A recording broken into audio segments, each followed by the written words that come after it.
5.3, policy for handling and disseminating information received regarding sex offenders. I need a motion. Motion, Mr. King, second, Mrs. Hubley. Any discussion? All in favor? So moved. Policy 5.4, policy on constitutionally protected prayer in schools. I need a motion. Motion, Mrs. Hubley. Second, Mrs. Jerry. All in favor? So moved. 5.5, senior citizen involvement in district activities. Can I get a motion? Motion, Mr. King. Second, Mrs. Jerry. Any discussion? All in favor? So moved. The next policies are first read, so if you have any input, please get that to the policy committee. And that's on 5.6, number of board members and term of office. 5.7, qualifications and training of Board of Education members. 5.8, responsibility of Board of Education members. 5.9, resignation, dismissal, and filling vacancies. And that is it. There's no action needed. Just get your comments or input to Mrs. Albright or the policy committee. Now, Joanne, refresh my memory, but I don't remember if we needed action on the budget timeline because it's just a timeline. Correct. I don't believe you do. Do you want to speak to that 5.10 or talk about any of that? Sure. So, as you know, it's certainly budget season, and this is the timeline that fulfills all of the laws and regulations surrounding our budget session, up to and including the budget vote, which will be Tuesday, May 19th. And so you'll see when things need to be published, hopefully when we can approve the budget all the way through. You'll also note that Tuesday, April 27th is the Board of Education meeting to approve the BOCES administrative budget vote. So all of those dates are here. We'll be putting them up on the budget page as well on the web page. Thank you. Yeah.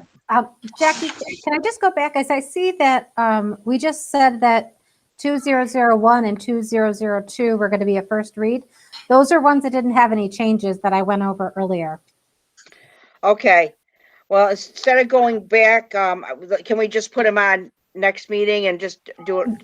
Have the committee put them forth for approval? There's no changes, so there's no action needed. No action needed. No, Okay. they shouldn't have been on there. Okay. Thank you, Mrs. Yep. Albright. Moving on, 5.11, approval of New York State minimum wage. I mean, I need a motion on it. We have to do it by law, but I need a motion. Mrs. Jordan, Mr. King, any discussion? All in favor? So moved. Don't you love when we have to take action on something and we really have no control over that? Interesting concept. Moving on, I'll take either Mrs. Facci or Mr. Dodge, whichever one of you would like to report out. Or both. Good evening. I took some time the last few days to kind of put together some data as far as student engagement, attendance, and preliminary grades, because report cards actually don't lock till tonight, but I was able to pull some preliminary information. First of all, the number of fully remote students in grades 7 through 12 as of yesterday was 59. That number reflects a reduction of about 10 students who returned to hybrid this week. By grade level, in grade 7, we have 6 students who are remote. Grade 8, we have 18 students who are remote. Grade 9, we have 10. Grade 10, we have 7. Grade 11, we have 7. And grade 12, we have 11. The students who went out after either right before or after Christmas break was largely due to the high infection rate. The students who have been out since September, it's typically because of medical concerns, either with them or with a family member. When we look at absences, all of this information I'm going to have to be reviewing with the state ed department, who are coming back in another 2 weeks virtually to go over our SIP plan. And currently chronically absent in the high school, at this point in the school year, that would be 9 or more absences. We have a total of 57 students who are chronically absent, and that is a significant jump this year from the past. 30 of those 57 students are fully remote or have been in the past for an extended period. So I think that really does speak to the effects that the isolation and the disengagement, that's having on our kids. Another just devastating number that this year is that 5 students have dropped out to either get jobs or pursue an equivalency diploma. That again is a huge jump. We have 2 more on the cusp of that due to inattendance or non-attendance. 2 of the students were already in outside placements, but not interestingly, but I think, again, speaking to engagement, 5 of the 7 students that we're discussing are recent transfers into our district. So they're coming in 10th, 11th grade. So again, they don't have those connections with the teachers or the students. But that's a devastating number. Looking at grades, I looked at projected failures. Again, this is just projected. These kids could pull it together and really, they still have time. It's not over, certainly. But based on 2 Fs, I looked at 2 or more Fs, first marking period and second. A total of 42 students are in that boat right now. Again, of that 42, 22 of them are currently remote or have been for a significant amount of time. And if we look at that grade level breakdown, it's the higher numbers are grades 7 through 10. We have grade 7 at 7, grade 8, 10 students, grade 9, 13, grade 10, 8, and 11 and 12th grade each have 2. So looking at those numbers, we may want to consider on-site summer school for at least grades 7, 8, and 9 in ELA math, possibly in 9th grade science or social studies. Report cards are going out Thursday. I'm going to conduct my classroom visit observations for the month of February and March and focus on those remote lessons to see firsthand what the student engagement is like. And we have been trying some interventions to reach these kids and to make those connections. For example, we offer the remote Wednesday remediations where kids are either asked to join because the teachers know that they need the help, or it's open up to anyone who really wants some extra help to join them, a time to meet with their teachers for that extra help. Also, we created a spreadsheet. We put all of our students on a list who are at risk or seem to be disconnected. And I just asked teachers to sign up next to a student that you feel like you have a connection with, that you could have a conversation with, and that they would want to have that conversation with you. That looked good because majority of our students had at least 2 teachers with their names next to them. Very few did not very few had one or none. In fact, I think there was like 2 kids that had none. And again, those were students that transferred in like last year. So those students, Mrs. Ellis, our social worker, Mrs. Molina, and myself have kind of earmarked for individual support groups to check in with them. But the idea of the student connection spreadsheet was to give the teachers another person to go to, because the teachers are stalking these kids. And after a while, they're just not responding anymore. So, if Johnny has a good connection with Coach Rico and his social studies teacher hasn't been able to get through to him, his social studies teacher can go to Coach and say, listen, can you talk to Johnny and see if he can get these assignments in, and let him know that he needs, to study for this test. So we're hoping to just increase that communication in that way. For the past 4 Wednesdays, Mrs. Molina, myself, and Mrs. Ellis have had grade level support group meetings where we'd send kids an invite. It was about 10 kids per grade level, 10 to 12 kids per grade level, to meet with us on Wednesday so they could see each other and talk to each other, because they haven't in so long, and talk to us about what's been going good, what they need help with, maybe give each other some ideas on what they do as far as their schedule goes and keeping a schedule. Unfortunately, and so we sent those invites and I sent reminders. I've had like the best group had 2 kids in it on the 3rd week. So they're not attending. The last Wednesday we did the formal invite, we had a total of 4 kids from 7th through 12th grade. So at that point, we said we're not going to send the invites anymore.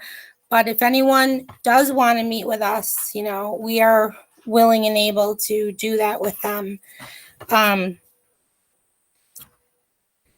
else? Extracurricular. This week, I'm going to talk with the teachers about hoping to bring some of that back limited in person. So we do have the drama club starting some limited in-person meets. Hopefully that can reconnect some students and encourage them to get back in. And the teachers actually came to me a few weeks ago to see if they could do something. I don't want to give away too much because they want it to be a surprise, but they're looking at giving something to the kids, all of our kids, the in-person and the ones that are fully remote, just to show them that they care in the form of a little treat. And we're working on that to go out the week before break.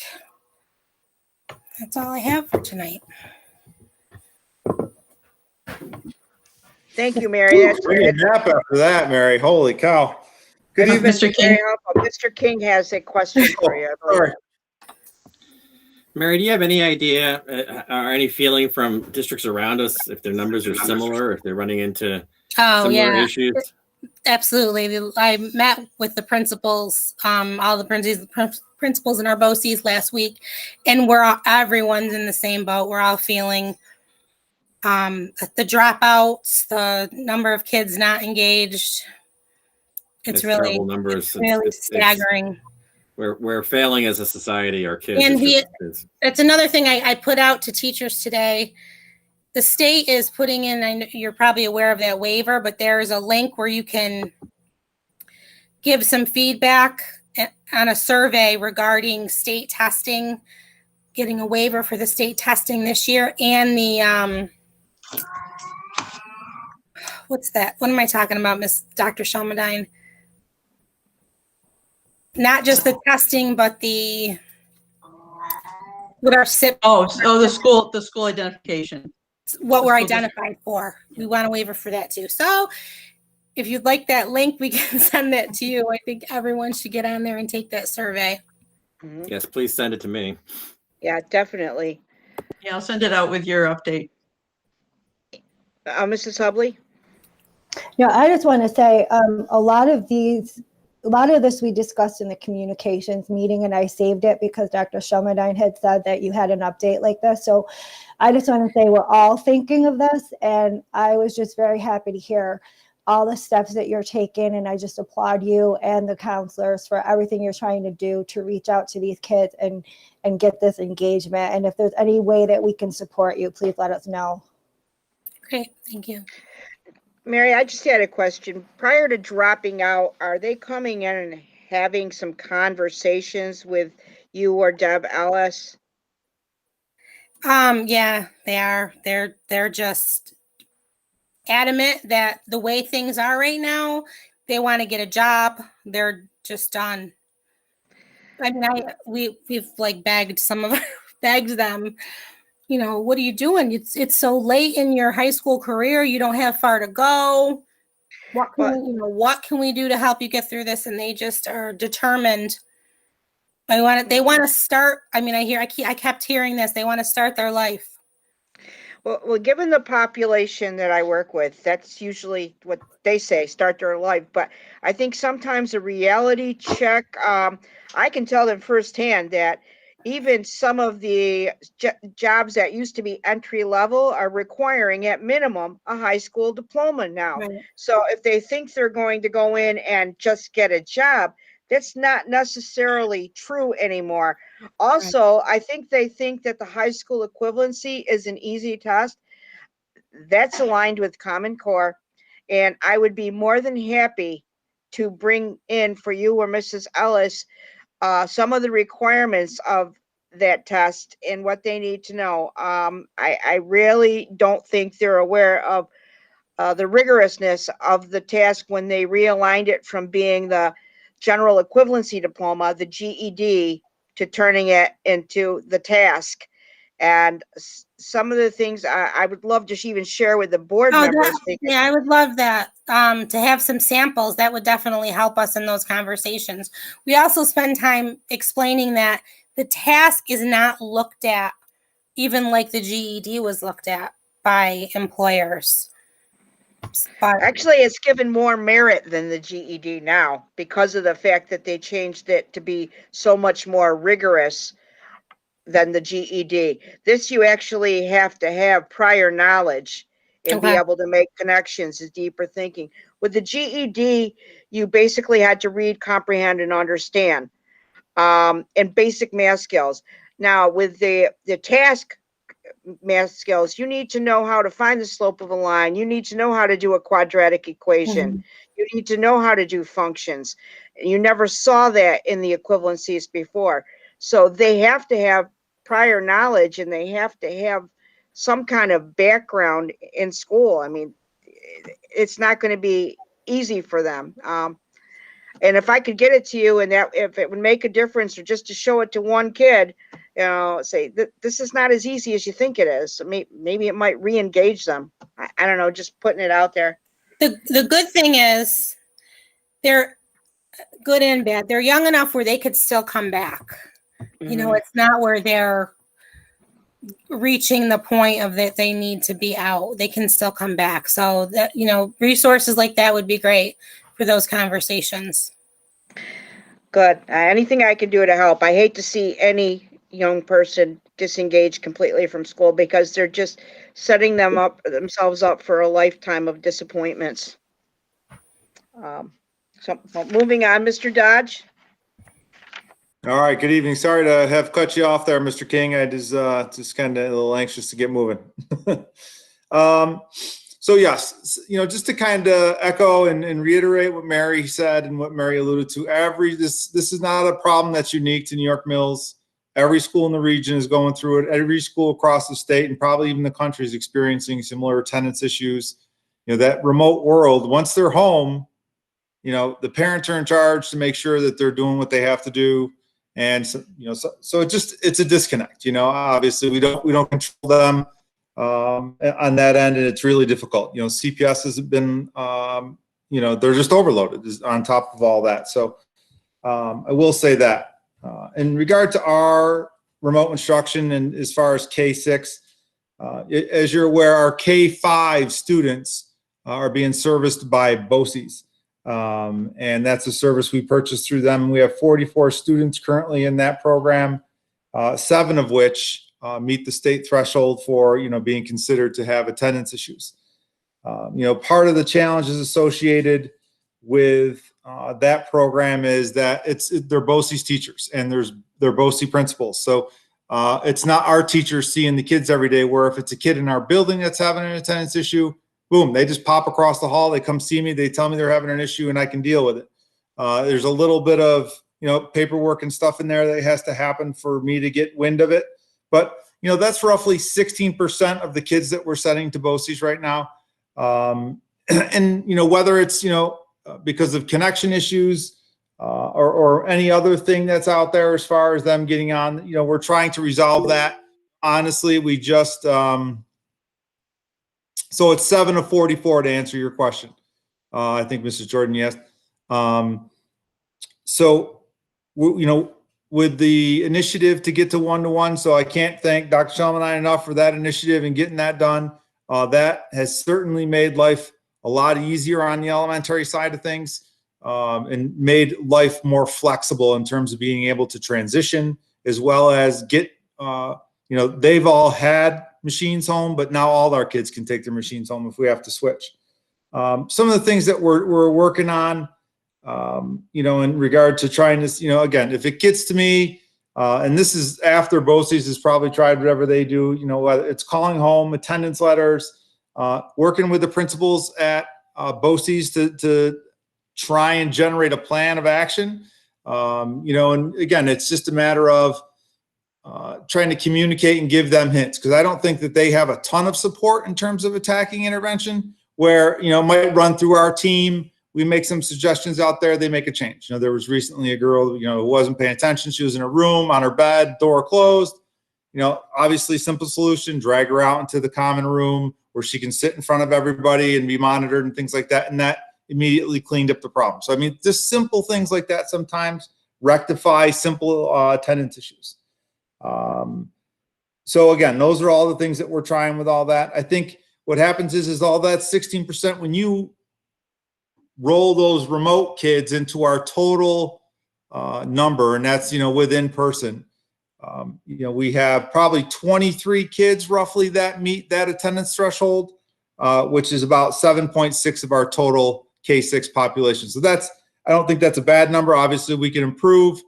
There's a lot going on, as you guys know, in regard to who's out and why and what's going on at home and childcare issues. So it's just a lot of dynamics that we're learning as we go. So again, one thing we have noticed academically as we kind of just went through finishing report cards and benchmarks and things like that is, the kids they're bouncing back, and they're bouncing back well. The remote in December, you could see a dip in the star and then a rise again, which is always good to see as they return. So, we're optimistic that, we're still going to move the kids forward as we get through the year. The kids are happy, which is a great thing. There's obviously a lot of stress and anxiety in the building because, again, just the circumstances. But overall, things are very positive, I think, on the other side. Let's see. Some of the other things that we have going on, the Reading League, which is a continuation of our staff's professional learning. Tomorrow we're learning a little bit more about phonics and phonic proficiency, things like that. We also are going to run a Spirit Week coming up next week, kind of shake off some of them blues and things like that we have going on. So there's a little redundancy going on. So I think the Spirit Week is going to be great to kind of pick everybody up and move forward. This Friday, we also have the Sheriff's Department coming in to record classroom saying the Pledge of Allegiance. I know that you've probably seen this probably on Facebook or something like that, where you see classrooms say the pledge and do stuff. So the teachers are excited. The kids will be excited for stuff like that. So that's awesome. I think that's about all I have right now. But thank you.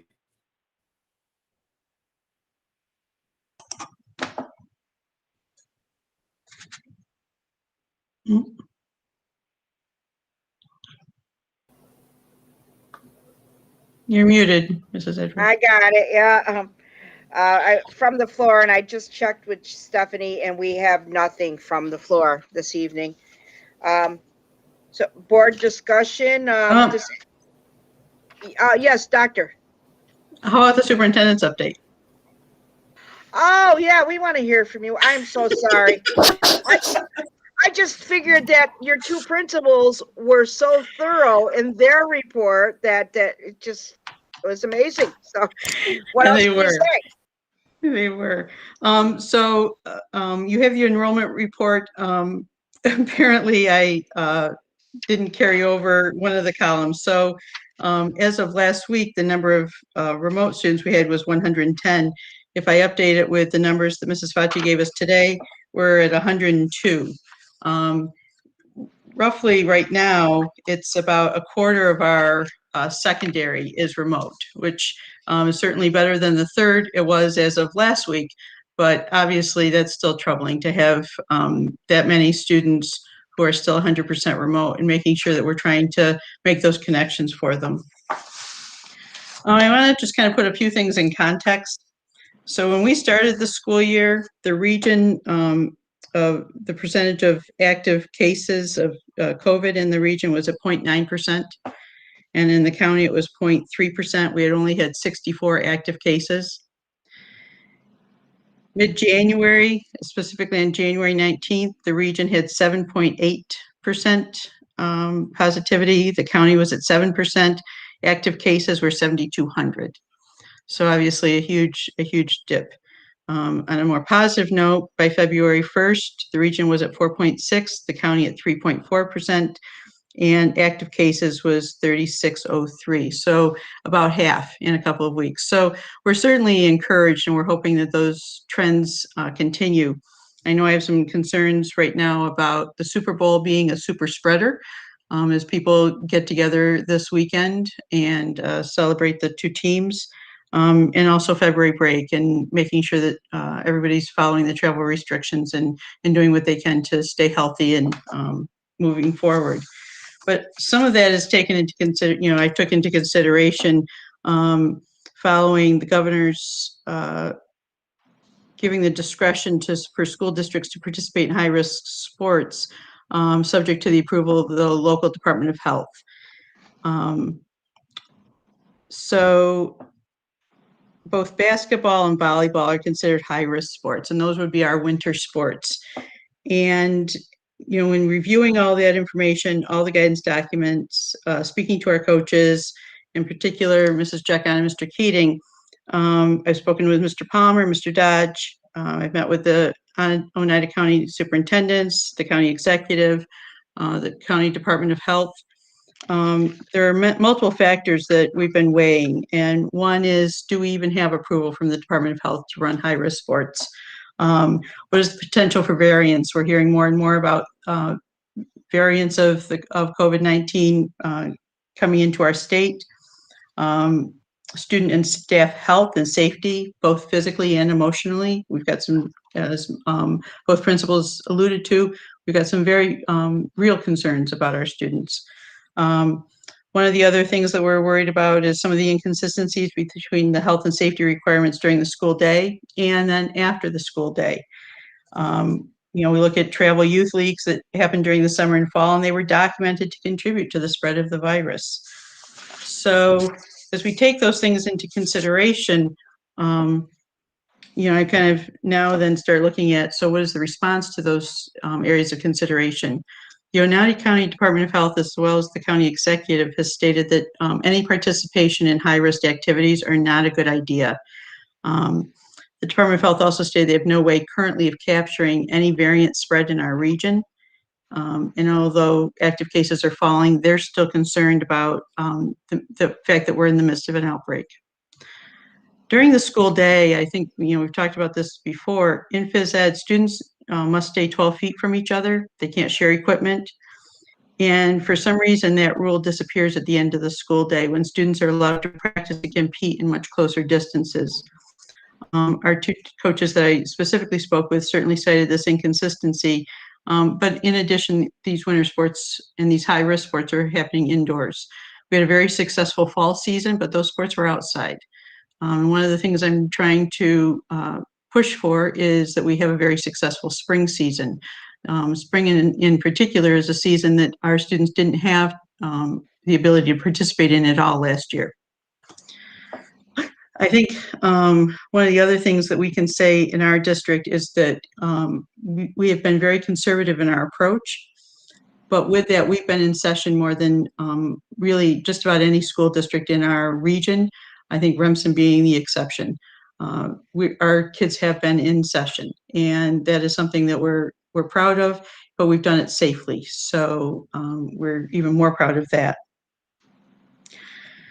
So with all of this in consideration, I do feel strongly that we should not be participating in high-risk activities. I think it sends a conflicting message, but I do feel that we need to begin providing our students opportunities in person. You know, we certainly heard from both principals about students who are not engaging with us, and we need to do something to change that and get our kids ready for an active spring season. So I've asked the PE staff to design a sports conditioning and skills program. So signups will be starting. We're going to kind of look at who signed up and then put them into pods, and so that we can also do contact tracing, but so that we can also be very specific and intentional about the activities that we're providing for these students. Certainly, our whole goal is to minimize injuries. One of our concerns has been, and certainly our phys ed people support this, is that many of our students have not been doing anything really very active at all since March. Some of our students actually go to Accelerate, and they're keeping up certainly with sports conditioning, but that's not true of most of our students. And given that we still have so many students who are choosing remote instruction, 100% remote instruction, it also tells me that there's still some great concern in our district about starting back up in full-scale face-to-face interactions. So, but with the coming through of sports and conditioning is also, as Mrs. Facci said, looking at what other extracurriculars can we bring back. We certainly have other clubs and organizations that we think that we can run safely now. And let's try to bring all of those things back too, and give our students reason to kind of reattach to us, give them a chance to touch base with their coaches and with their class advisors and their club advisors. Sometimes those are the people that our students most relate to, and to give them that opportunity. I want to talk a little bit about the budget as well, since we're entering in the budget season. Here's some of the things that we know right now. Foundation aid is flat. There was 0% increase, and that was true, last year as well. It was flat. It's been frozen at that level and underfunded for years, and that's not changing right now. Right now, we're due pandemic adjustments from the state of roughly $138,000. We've been told by the Department of Budget that we're going to get that money back. We've yet to see it, but Department of Budget is swearing that we'll get it back, and so we're going to go with that. STAR reimbursement never has shown up on our budget runs from the state, and this year it did, which is troubling. It's reimbursed. STAR reimbursement is usually figured into our aid. Is right now figured into our aid package. It's not been done. It's a reimbursement. It pays us back for the STAR exemptions that have been on the tax bills. Right now, the governor is including it as part of our aid package, which starts to get all of us thinking: is the STAR exemption at risk? Kind of what's he playing with that? So there's a lot of question about why we're seeing the STAR exemption. And this governor has been known, once he starts putting things in those budget runs, that even though we have legislators who are trying to advocate on our behalf, what we find with this governor is once he starts putting things in the budget, in his budget proposals, that even if they don't happen in the first or second year, they eventually do happen. And one way that we saw that this year is he did combine all of our expenditure-driven aids. So all of our BOCES aid is really essentially in one category. And we've been fighting against that since he started that proposal. I think it was last year already. So also, we don't know yet anything about what's coming through from the federal government. We're hoping that there will be some that comes into the state. It would be even more helpful if it came directly to schools, but we're not holding out, again, a lot of hope about that. So in short, what we know today, without any additional federal money assisting us or state representatives intervening on our behalf, we are potentially short 4.4% or roughly $231,000 as we start to go into this budget season. So obviously we're looking at every budget line. We're trying to minimize impact to the student programs. This board has traditionally been very conservative and respectful of the taxpayers, but also in making sure that we're also providing a quality program for our students. And so we're going to continue with that philosophy of making sure that there's minimal impact to our students and the classroom, but we're making good choices for being good stewards of the taxpayers' money. So unfortunately, that's where we are right now. Obviously, Lisa and I and the principals, certainly teachers, everybody's working very hard to try to come up with what's best and how we can move forward with a quality program. Unfortunately, that's my news. Well, thank you, Doctor. There obviously was a reason I skipped over you, I think. I don't blame you. Mrs. Hubley?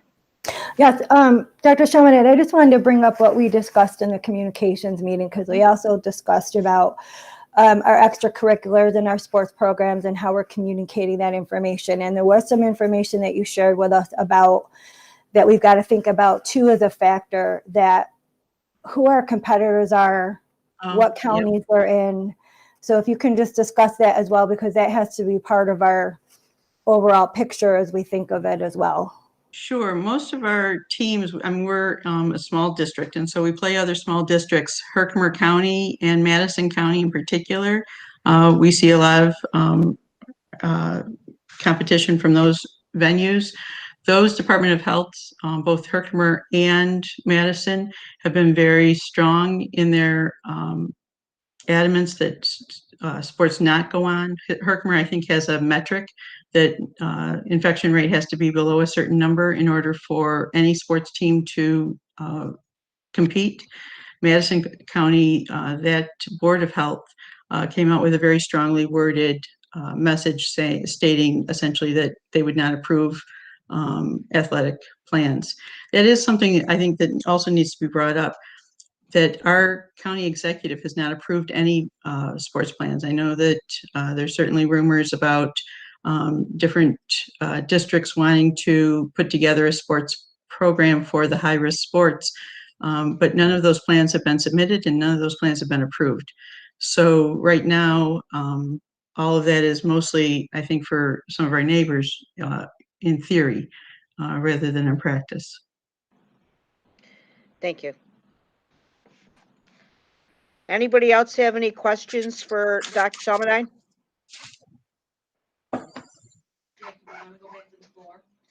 Thank you.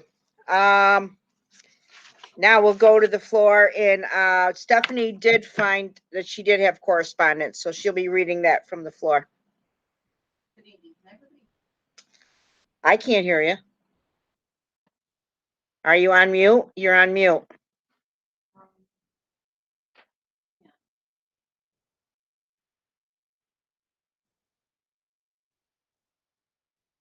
Hear me now? No, because you're still on mute. Oh, but no, I'm on mute on the screen. I shouldn't be on mute on the phone. You are. Sorry. Hang on. I'm coming over to you, Jackie. Well, let me get my mask on. Get your mask on. Okay. Can everybody hear me now? This was a letter from Jeannie Marley that came in late this afternoon. Hello, all. I wanted to take a moment to convey deep appreciation and gratitude to all of our faculty who, through their hard work and dedication, continue to do their best to create and maintain a school environment where students can learn and our teachers can teach. It's unfortunate truth. It's unfortunate truth that our New York Mills family has endured many losses over the course of the last few months. I'd like to recognize the loss of the spouse of one of our retired teachers. John Carney's wife, Patricia, passed in December. The Spost family has lost their beloved Pat. The Robles family has lost Mom Angel. The Sharp family has lost their Anna. The Beal family has lost their mom, Mary Ann. The Curley family lost their Sandra. Gary Hadfield's mother has passed away as well. Our thoughts and prayers go out to any of our extended family that have endured losses of their own. May the memories of those who have lost bring us some comfort and solace. The sorrow and sadness we feel due to these losses can be heavy. We do our best to support one another and be positive in the midst of what is already immensely difficult time. We are stronger together. Everyone is working very hard despite the innumerable challenges this school year continues to throw our way. Across the board, the lifting is heavy, but we remain determined to persevere. There is an opportunity for all stakeholders to provide feedback to New York State Ed regarding flexibility to our ESSA requirements. It is my sincere hope that you will add your voice to mine in advocating for leeway on high-stakes testing for our students this school year. Thank you for your time. Jean Marley. Thank you. And thanks to Mrs. Marley for sending that to us. Moving on, board discussion. Does anyone have anything for the good of the order? How about if I just go around and ask you individually, and Mr. King? Just one thing, we did get our invitation to the BOCES annual meeting, and I'd like to encourage everybody to go and put me down on the list as a yes. Okay. Mrs. Hubley? I just want to thank Mrs. Marley for that letter, and I feel the same way. My deep condolences to all the loss that we've had this month. Thank you. Mrs. Albright? Oh, hold on. No, I just want to follow up on what Mrs. Facci was talking about. Actually, it brought a little tear to my eye because it is quite alarming to hear all of those statistics. And, you know, like Mrs. Hubley said, whatever support you need, we're here. Thank you, Mrs. Albright. Mrs. Jordan? I wanted to see if we could review on here how people can put in their board when they want to put in for the public comment, just so that it's stated on here, because I know there's a lot of people that have come in tonight and maybe wonder how they can submit something. So if we can just review that. I know that we talked about on communications that, you know, to put it out there so it's out there, but I just think that because we're not in at the school where people can with public participation, that I think that there's a confusion as to what they can do. So if we could just go over that, that would be great. Oh, excellent point, Mrs. Jordan. I think that everyone is aware that Stephanie Scharf is our clerk. Anything that they would like read or asked at a board meeting can go to sharf@newyorkmills.org prior to the meeting. Some of the questions, this has actually been helpful because we've had questions that have come to us, and Dr. Shelmadine has been able to research them and answer them, have an answer for people, when generally in open session we don't engage, so there'd be no answer. But she's been able to get that by having those in advance. So they should get to Stephanie 24 hours in advance of our meeting, and then we'll be ready for us. Does that help? Is that what you were looking for, Michelle? Or yeah, and I think also in addition, if anything from like a meeting that maybe doesn't want to wait till March, that again, reaching out to the principals or Dr. Shelmadine might be the quickest matter versus waiting for the next board meeting in the first week of March, but that the communication is not gone just because we're virtual or we're not having public participation, but that by all means, the quickest route is to go through Dr. Shelmadine and the principals rather than wait for a board meeting. Absolutely. Doctor? Yeah, and I think it's important to note that I don't sit on some of those questions, that if they come in specifically to the board, that I do share those questions with the board, even though we're providing answers maybe a little bit quicker than the board meeting. Yeah, I think, you do get to us and let us know if there's a concern. But something that Mrs. Jordan said, which really resonated with me, it's we want to encourage people to reach out to our principals and communicate with them and understand that some of these things are not board issues that we can't deal with, but yet the people with the tools in their toolbox and the ones who have the answers might be even more accessible than waiting a month for all of us. So excellent point, Mrs. Jordan. And again, it's good for people to hear that we do have such accessible administrative staff here. Mr. Carmen, do you have anything? I'd just like to add on to what everybody else is saying. First of all, you have to shout out to Mrs. Marley. That was a very nice letter that she sent in, giving recognition, unfortunately, to the ones that we've lost lately. Also, I'd like to commend Dr. Shelmadine, Ms. Facci, Mr. Dodge for their reports tonight. Ms. Facci, Mr. Dodge for clarifying some numbers. We're all hoping things will start improving as we move on. And Dr. Shelmadine for clearing up some of the confusion that's going to be coming about because of the mainly sports situation. So thank you for providing some clarification for the public to hear about this. Thank you. Thanks, Scott. Mrs. Jerry, are you there?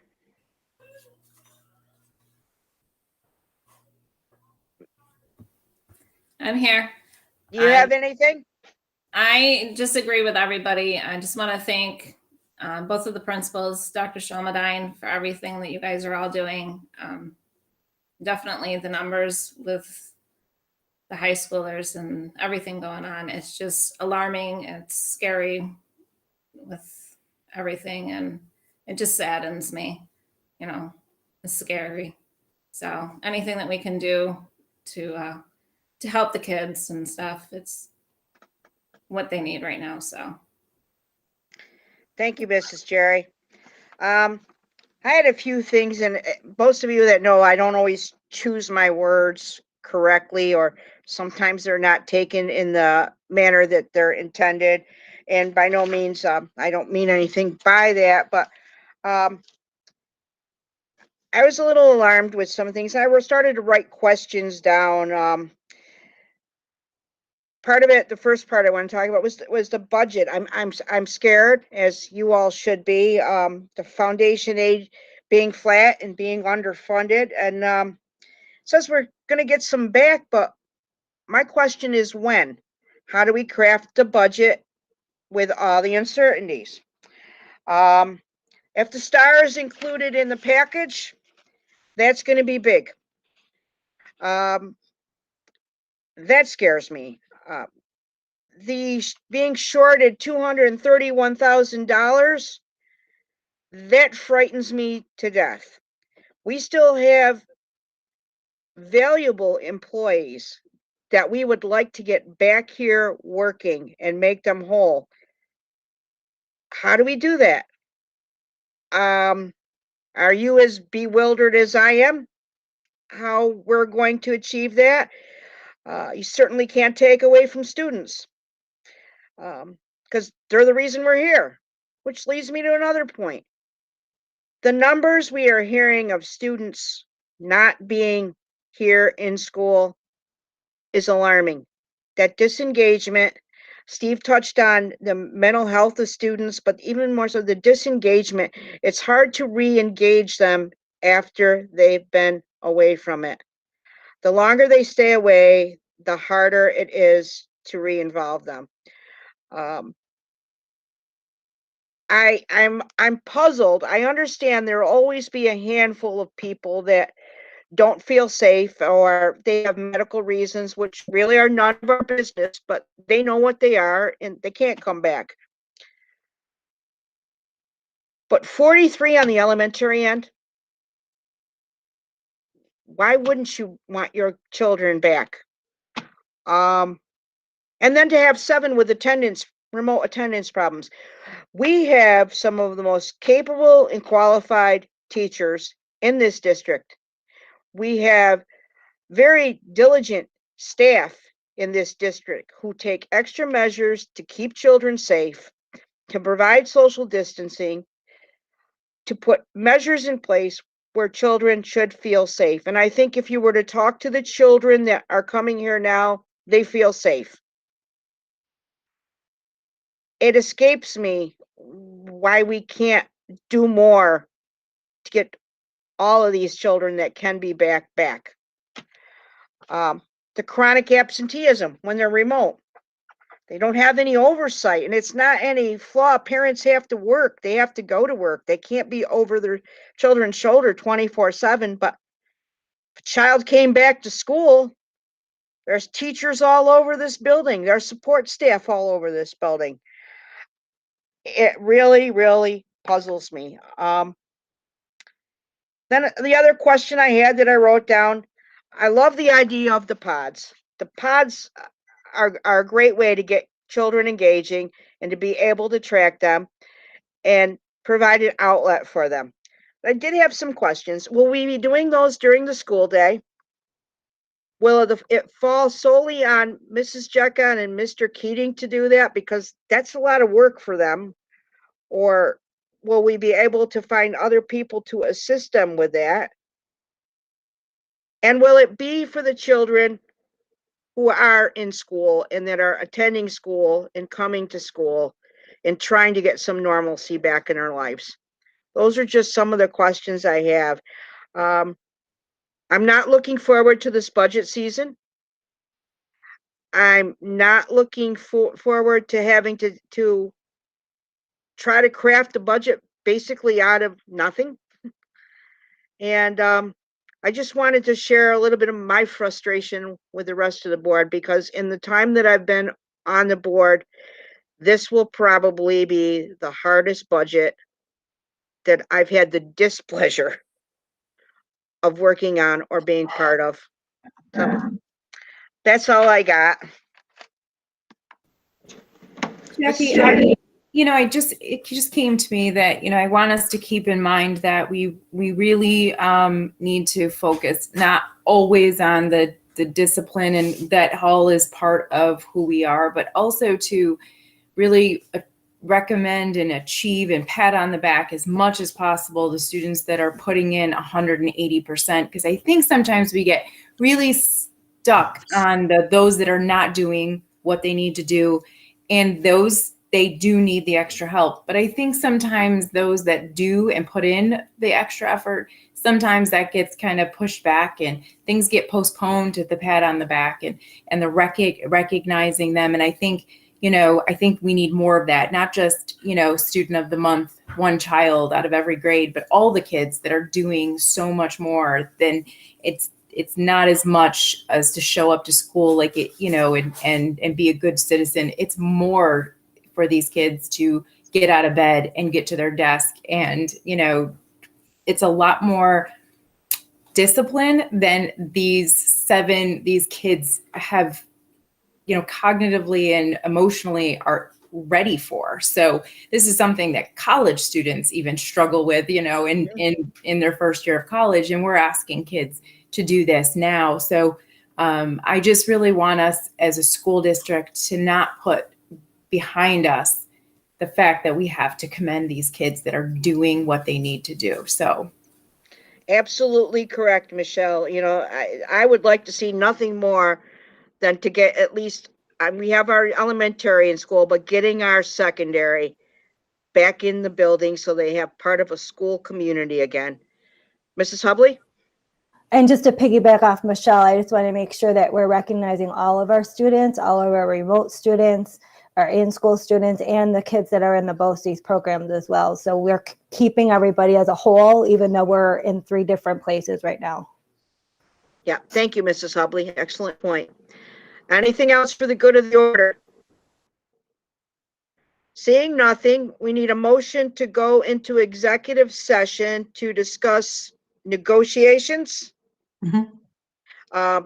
And I need like a 3-minute break in between so I can switch it back over and get the code. Mr. King, second, Mrs. Albright. All in favor? So moved.